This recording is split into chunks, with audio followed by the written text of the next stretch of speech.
வணக்கம். ஜோதிடர் சேலம் உமாராணி. இன்றைய பதிவு இன்னைக்கு பார்க்குற பதிவு என்ன அப்படின்னா, சனி தரும் ராஜ யோகங்கள் பற்றி பார்க்கலாங்க. இப்போ சனி பகவான் அப்படின்னு எடுத்துக்கிட்டாலே எல்லாருமே பயப்படுறாங்க.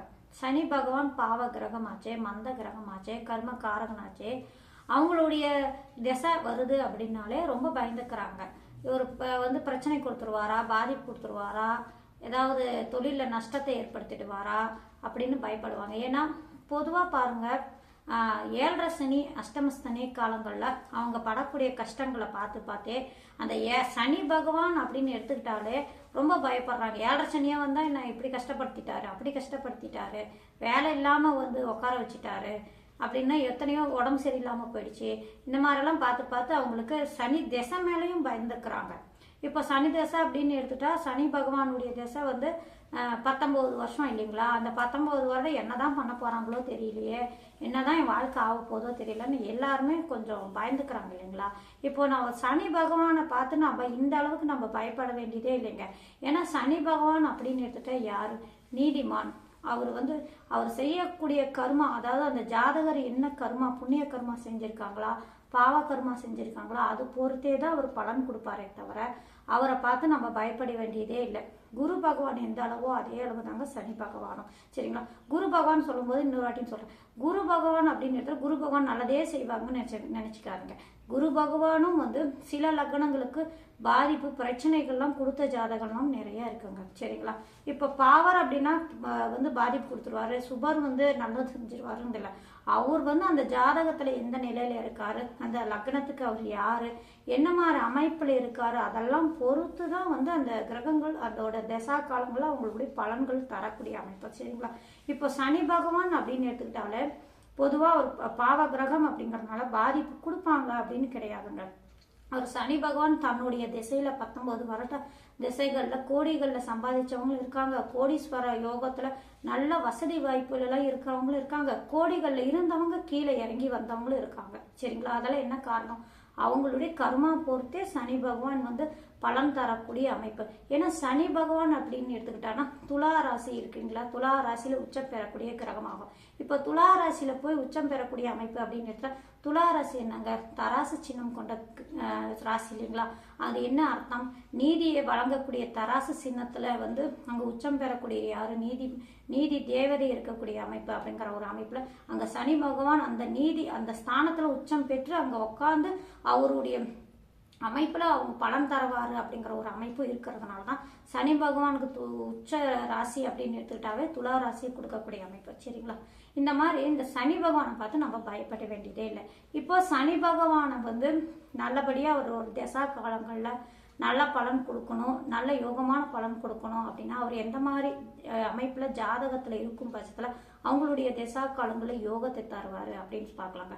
இப்போ யோகம் தரக்கூடிய கிரகங்கள், அதாவது யோகம் தரக்கூடிய லக்னங்கள் அப்படின்னு எடுத்துக்கிட்டா, சனி பகவான் தரக்கூடிய லக்னங்கள் அப்படின்னு எடுத்துக்கிட்டா, சில லக்னங்களுக்கு சனி பகவான் நன்மையும் யோகத்தையும் அதிகமா தருவார்.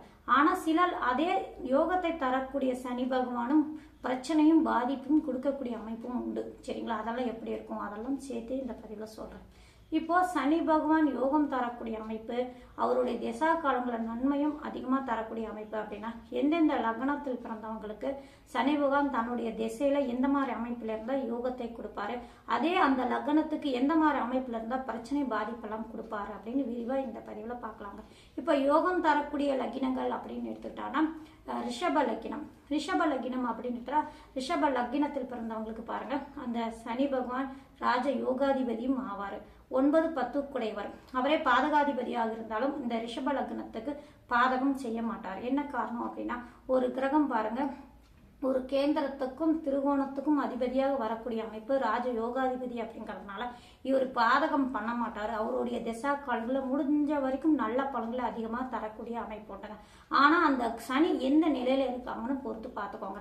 ஏன்னா பாதகாதிபதி பாதகம் செய்ய மாட்டாரு, யோகத்தை கொடுப்பாரு, ராஜ யோகாதிபதி அப்படின்னு இருந்தாலும் ஒரு சில அமைப்புல இருக்கும் பட்சத்துல அந்த ரிஷப லக்னத்திலே பிறந்திருந்தாலும் அவங்களுக்கு வந்து எந்த நிலையில் அந்த சனி பகவான் இருக்காரோ அது பொறுத்தே தான் அவங்களுக்கு அந்த காலகட்டங்களில் அவங்களுக்கு கர்மாவோ புண்ணிய கர்மாவோ பாவ கர்மாவோ அவங்களுடைய திசா காலங்களை செய்வார். அது எந்த மாதிரி அமைப்பு அப்படின்னு எடுத்துட்டா அந்த சனி பகவான் பாருங்க லக்னத்திலேயோ அல்லது 5, 9ஆம் இடங்கள்ல இருந்தாலும் நல்ல பலன்களை அதிகமாக தரக்கூடிய வாய்ப்பு உண்டுங்க. அது மட்டும் இல்லைங்க, அவர் உச்சமாகவோ ஆட்சியாகவோ நின்று இருந்தாலும் நல்ல பலன்களை அதிகமாக கொடுக்கக்கூடிய அமைப்பு உண்டு. அதாவது உச்சம் ஆட்சி அப்படின்னு எடுத்துட்டான்னா சனி பகவானுக்கு உச்சம் பெறக்கூடிய வீடு அப்படின்னு எடுத்துட்டா துலா ராசியை கூட நான் சொன்னேன் இல்லைங்களா, அந்த ராசியிலையோ அல்லது கும்பம் மகரம் அவங்களுடைய சொந்த ஆட்சி வீடுகளில் இந்த இடங்கள்ல அந்த சனி பகவான் இருக்கும் பட்சத்தில் நன்மையும் யோகத்தையும் அதிகமாக அவங்களுடைய திசா காலத்தில் கொடுப்பார். ஆனால் என்ன, அந்த இடத்துல இருக்கும்போது அந்த சனி பகவானுடைய நிலையும் பார்த்துக்கோங்க. ஏன்னா ஆட்சி உச்சமாக இருந்தாலும் சரிங்க, இந்த ரிஷப லக்னத்தில் பிறந்தவங்களுக்கு அந்த இடத்துல இருக்கக்கூடிய சனி பகவான் வக்கரம் ஆகியிருக்கக்கூடாது. அவர் வக்கரம் ஆகியிருந்தால் அவங்களுடைய திசா காலங்களில் அந்த ஜாதகருக்கு தரக்கூடிய பிரச்சனைகள் இன்னர்களுக்கு கொஞ்சம் நிமிஷம் இருக்காது. ஏன்னா உச்சம் ஆட்சி பெற்றிருக்கக்கூடிய கிரகம் அந்த லக்னத்துக்கு ராஜ யோகாதிபதி அப்படிங்கிற ஒரு அமைப்புல நல்ல அமைப்புல உட்கார்ந்து இருக்கும்போது அவர் வக்கரம் ஆயிட்டானா அவங்களுடைய திசா காலங்கள் அப்படியே மாற்றால் பலன்கள் தான் அதிகமாக அவங்களுக்கு கொடுக்கும். என்ன மாதிரி பலன்னா, சனி பகவான் தொழிலுக்கு காரகர் அப்படிங்கிறா தொழிலில் பிரச்சனை கொடுக்கலாம். அவர் என்ன ஆதிபத்தியத்தில் உட்கார்ந்துருக்காரோ அந்த ஆதிபத்தியக்கு உண்டான பாதிப்பு பிரச்சனைகள் கொடுக்கக்கூடிய வாய்ப்பு உண்டு. அது மட்டும் உடல் ஆரோக்கியம் சீராக இருக்காது. ஏன்னா ஒரு ஆயுள் காரகர் அப்படிங்கிறோம், உடம்பு சரியில்லாமல் போகிறது, அது சொத்தில் பிரச்சனைகள் வரக்கூடிய அண்ணன் தம்பிகள் கூடிய பிரச்சனைகள் வரக்கூடிய அமைப்பு. அவர் வந்து சனி பகவான் வந்து அவர் ஆயுள் காரகம்னா மெயினாக ஆயுள முதல்ல செக் பண்ணிக்கோங்க. ஏன்னா ஆயுள் காரகம் பிரச்சனை கொடுக்கக்கூடிய வாய்ப்பு உண்டு. அப்படிங்கிறதுனால உடல் ஆரோக்கியம் சீராக இருக்காது. அதனால உடல் ஆரோக்கியம் பற்றி கவனம் அக்கறை அதிகமாக எடுத்துக்கக்கூடிய வாய்ப்பு உண்டு அவங்களுக்கு. சரி, இப்போ ரிஷப லக்னத்துக்கு பொறுத்த வரைக்கும் பார்த்தீங்கன்னா சனி பகவான் ஆட்சி உச்சமாக இருந்தாலும் நல்ல அமைப்பில் இருக்கும் பட்சத்தில், அதாவது பாதிக்கப்படாமல் என்ன இருக்கும் பட்சத்தில் அவங்களுடைய திசா காலங்கள் நன்மையும் யோகத்தையும் கொடுக்கக்கூடிய வாய்ப்பு உண்டு. அடுத்தது இடத்துல வந்து எடுத்துக்கிட்டிங்கன்னா துலா லக்னம். துலா லக்னத்துக்கு இப்போ நான் மேலே சொன்ன மாதிரியே தான் பலன்கள். சரிங்களா, அவங்களுடைய திசா காலங்களும் நன்மையும் யோகத்தையும் கொடுக்கக்கூடிய வாய்ப்பு அதிகமாக உண்டு. அடுத்தது கும்பம் மகரம். இந்த லக்னாதிபதியாக வரக்கூடிய அமைப்பு அப்படிங்கிறதுனால அவர் கேந்திரத்திலோ திரிகோண ஸ்தானங்களிலோ உட்கார்ந்துருந்தாலும் நன்மையும் யோகத்தையும் அதிகமாக கொடுக்கக்கூடிய வாய்ப்பு உண்டு. அடுத்த லக்னம் அப்படின்னு எடுத்துக்கிட்டானா மிதுனம் கன்னி. இந்த லக்னத்துக்கு யோகாதிபதியாக வரக்கூடிய அமைப்பு. அது மட்டும் இல்லைங்க, அந்த லக்னத்துக்கு அந்த லக்ன அதிபதியான புதன் பகவானுக்கும் நட்பு கிரகம் அப்படிங்கிறதுனால சனி பகவான் நல்ல அமைப்பில் உட்கார்ந்துருக்கும் பட்சத்தில் அவங்களுடைய திசா காலங்களும் நன்மையும் யோகத்தையும் இந்த லக்னத்துக்கெல்லாம் தரக்கூடிய வாய்ப்பு உண்டு. அடுத்த லக்னம் அப்படின்னு எடுத்துக்கிட்டானா தனுசு. தனுசு லக்னத்துக்கும் நன்மை தரக்கூடிய வாய்ப்பு உண்டு. தனுசு லக்னத்துக்கு வந்து 2ஆம் இடத்து அதிபதி தனத்துக்கு காரகர் அப்படிங்கிறனால அவங்களுடைய திசா காலங்களும் நன்மையும் யோகத்தையும் அவங்களுக்கும் தரக்கூடிய வாய்ப்பு உண்டு. அடுத்தது மீன லக்னத்துக்கு. மீன லக்னத்துக்கு 11ஆம் அதிபதியாகவும் 12ஆம் அதிபதியாகவும் வந்தாலும் கூட சனி பகவான் நன்மையும் யோகத்தையும் தரக்கூடிய வாய்ப்பு உண்டு. ஏன்னா இந்த மீன லக்னத்துக்கு வந்து அதிபதி யாரு, குரு பகவான் அப்படிங்கிறனால குரு ஒரு சம கிரகம் நட்பு கிரகம் அமைப்புல அவங்களுக்கும் நன்மையும் யோகத்தையும் தரக்கூடிய வாய்ப்பு உண்டுங்க. சரிங்களா, இப்போ சனி பகவானுடைய தன்மை அப்படின்னு எடுத்துட்டா இந்த லக்னத்துக்கெல்லாம் நன்மையும் யோகத்தையும் தரக்கூடிய வாய்ப்பு உண்டு. ஆனா அந்த சனி பகவான் கேந்திரத்திலோ திரிகோணத்திலோ நல்ல அமைப்புல உட்கார்ந்துருக்கும் பட்சத்துல அவங்களுக்கு நல்ல பலன்கள் கொடுக்கும். சரி, மற்ற லக்னத்துக்கு சனி பகவான் பாதிப்பு கொடுப்பாரா, பிரச்சனை கொடுப்பாரானா அந்த லக்னத்துக்கும் நன்மை தரக்கூடிய வாய்ப்பு உண்டுங்க. அது எப்படின்னா, மற்ற லக்னம் என்ன, கடகம், சிம்மம், விருச்சகம், மேசம் இந்த லக்னம்லாம் வந்துருது இல்லைங்களா. இந்த லக்னம் வந்து அந்த அதிபதி வந்து சனி பகவானுக்கு பகை கிரகங்கள் அப்படிங்கிறதுனால இந்த லக்னத்துக்கெல்லாம் கேந்திரத்திலோ திருகோணத்திலோ ஆட்சியாக உச்சமாக கொடுத்தா அவங்களுடைய திசா காலங்களை வந்து பாதிப்பு கொடுத்துருமா அப்படின்னா பாதிப்பு கொடுக்கக்கூடிய வாய்ப்பும் உண்டு. யோகத்தையும் தரக்கூடிய வாய்ப்பு உண்டு.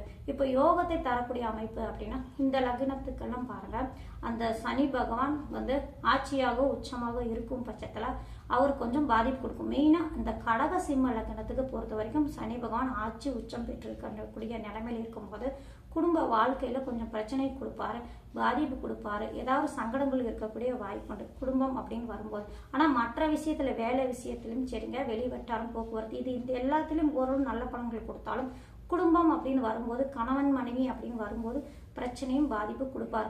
அதே அந்த சனி பகவான் பாருங்க, அந்த ஆட்சி உச்சம் பெற்றிருந்தாலும் இந்த கடக சிம்ம லக்னத்துக்கு பொறுத்தவரை அவர் வக்கரமாகியோ பாதிக்கப்பட்டோ அல்லது ராகு கேதுவுடைய சம்பந்தமோ இந்த மாதிரி பெற்றிருக்கோ அல்லது அந்த லக்ன சுபர்களுடைய சம்பந்தமோ இந்த மாதிரிலாம் இருக்கும் பட்சத்துல அவங்க சனி பகவானுடைய திசா காலமும் இந்த லக்னத்துக்கு நன்மையும் யோகத்தையும் தரக்கூடிய வாய்ப்பு உண்டு. அது மட்டும் இல்லைங்க, சனி பகவான் பொறுத்த வரைக்கும் நம்ம பார்க்கணும் அப்படின்னா இந்த மாதிரி அமைப்பில் இருந்தாலும் அவங்களுடைய சுய ஜாதகத்துல பாருங்க 5ஆம் இடம் எப்படி இருக்கு, லக்கினம் எப்படி இருக்கு, அடுத்தது 10ஆம் இடமான கர்மஸ்தானம் எப்படி இருக்கு, இது எல்லாமே சேர்த்து பார்த்துக்கோங்க. இந்த இடமும் நல்ல அமைப்பில் இருக்கும் பட்சத்தில் சனி பகவான் தன்னுடைய திசையில நல்ல பலன்கள் அதிகமாக கொடுப்பாங்க. சரிங்களா? இந்த லக்னத்துக்கெல்லாம் சுபர் யோகரோட சம்பந்தம் பெற்றிருக்கும் போது அவங்களுடைய திசா காலங்களும் நன்மையும் யோகத்தையும் தரக்கூடிய வாய்ப்புண்டு. இப்போ சனி பகவான் அப்படின்னு எடுத்துட்டா பொதுவாக பயப்படாதுங்க. சனி பகவான் எந்த நிலையில இருக்காரோ அது பொறுத்தே அவருடைய திசா காலங்களும் யோகத்தையும் நன்மையும் அதிகமாக தரக்கூடிய வாய்ப்புண்டு. நன்றி, வணக்கம்.